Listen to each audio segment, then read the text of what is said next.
কিরে মামা, তুই কোমা আগেকার চাইতে অনেক ফর্সা হয়ে গেছস, রূপ চর্চা করস নাকি? আটা ময়দা কিছু মাখস নাকি? আরে মামা, আপনি যে কি বলেন না, আমার চেহারা আর রোদে পুরে কালো হয়ে গেছে। এখনো দোকানে বসস নাকি? না মামা, কর্মচারী রাখছি তো। দোকানে আর বসবি না, তাহলে মানুষ মান সম্মান দেয় না। তুই নাকি পলিটিক্স করস, বড় নেতা হওয়া লাগবে না? মামা, ওইটা তো বুঝি।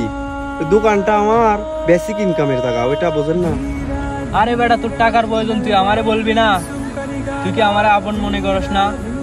সন্ধ্যের দিকে যা আমার বাসার থেকে এক ব্যান্ডিল টাকা নিয়ে আসিস। আরে মামা, কি দরকার ছিল? আরে বেটা, তোর টাকা আছে আমি তো এটা জানি। তোর কাপড় চুপড়ে অবস্থা কেন? একটা চেয়ার নিয়ে আসো তো, যাও। আরে মামা, কাপড় চুপড় বদলা, সুন্দর কাপড় চুপড় পরবি।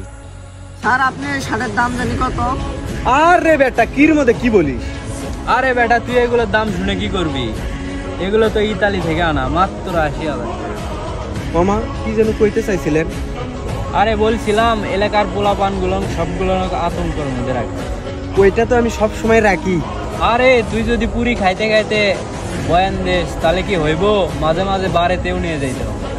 আমি তো নেশা পানি করি না। আরে বেটা, আমি কি তোরে নেশাবানি করতে বলছি? আমি তো নিজেই নেশাবানি করি না, আমি একটা সিগারেট পর্যন্ত খাই না। মাঝে মধ্যে ছেলে পেলেদের নেশাবানি করার জন্য সুযোগ করে দিই। বুঝছি মামা। আরে বেটা, তোরা কখন বলছি চেয়ার নিয়ে আসতে, তুই এখনো চেয়ার নিয়ে আলি না।